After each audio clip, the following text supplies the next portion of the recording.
ভারতীয় কৃষ্টি সংস্কৃতির সঙ্গে জড়িয়ে রয়েছে নানা ধর্মীয় কাহিনী। বিশ্বাসে মিলায় বস্তু, তর্কে বহুদূর।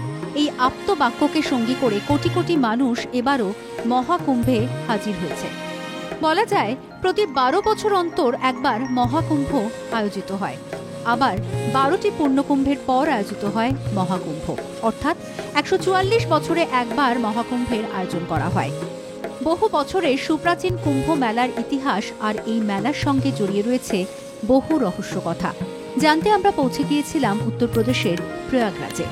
ধর্মীয় ঐতিহ্য আর ইতিহাসের পাতায় জায়গা পাওয়া কুম্ভ মেলার প্রাণস্পন্দন কত গভীর তারই খোঁজে বেরিয়ে পড়েছিল বাংলা জাগো।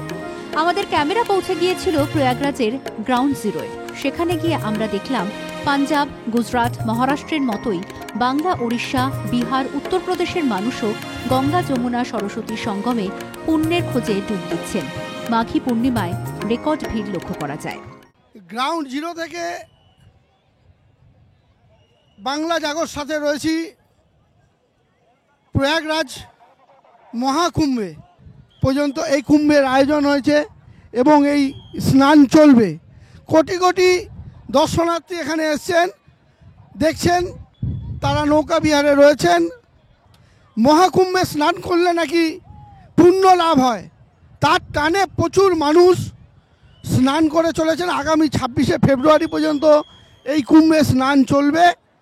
যখন এই মন্থন করেছিলেন, সেই মন্থনের ফলে যে অমৃত উঠেছিল তা দেবতারা পান করেছিলেন এবং পান করবার পর তারা অমরত্ব লাভ করেছিলেন। সম্রাট হর্ষবর্ধনের আমলে যে কুম্ভ মেলার আয়োজন হতো তার প্রামাণ্য নথি পেয়েছেন ইতিহাসবিদরা। প্রখ্যাত চীনা পর্যটক হিউয়েন সাং তাঁর ভারত সফর সম্পর্কিত গ্রন্থে কুম্ভ মেলার কথা উল্লেখ করেছেন। পুরাণে কথিত আছে সমুদ্র মন্থনের কথা। শিব পুরাণ, মৎস্য পুরাণ, পদ্ম পুরাণ, ভবিষ্য পুরাণ সহ প্রায় সব পুরাণেই উল্লেখ রয়েছে। সমুদ্র মন্থনের সময় অমৃত কলস উঠে আসে।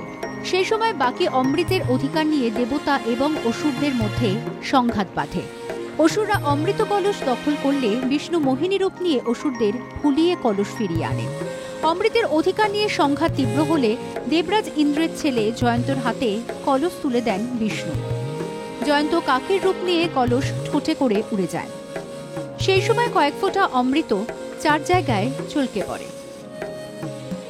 এই 4টি স্থান হল প্রয়াগরাজ, উজ্জয়িনী, হরিদ্বার এবং নাসিক। যেখানে যেখানে অমৃতের অংশ পড়ে যায় সেখানে সেখানে কুম্ভমেলা আয়োজিত হয়। প্রয়াগরাজে কুম্ভমেলা আয়োজিত হওয়ার বিশেষ মাহাত্ম্য রয়েছে, কারণ এখানেই গঙ্গা, যমুনা এবং সরস্বতী নদীর সঙ্গম রয়েছে।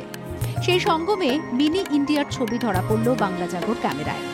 সকলেই পুণ্যের কলস ভর্তি করা বা মোক্ষ লাভের আশায় পরম পুরুষের কাছে প্রার্থনা করেন। আধ্যাত্মিক অনুভূতি থেকে অন্তরের তৃপ্তি সবই বাংলা জাগোর প্রতিনিধির কাছে তুলে ধরলেন ভক্তরা। অসম্ভব এত সুন্দর একটা অনুষ্ঠান করেছে এখানে কুম্ভে, খুব ভালো লাগছে। প্রচুর মানুষের ভিড়, এত মানুষ একসঙ্গে ভিড়। কিন্তু আমি স্নান করে আমি ধন্য হলাম।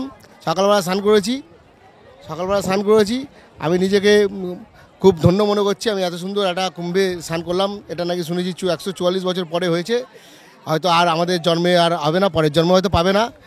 এই জন্মে আমি যে পেলাম, এটা ভগবানের কৃপা। ভগবানকে অশেষ ধন্যবাদ যাতে এই যুগে আমি জন্ম হতে পেরেছি। নানা ভাষা, নানা মতের মানুষকে এক তরিতে হাজির করে এই পুণ্যকুম্ভ। নৌকোবিহার থেকে প্রয়াগের সৌন্দর্য সুধা উপভোগ করেন পর্যটকরা।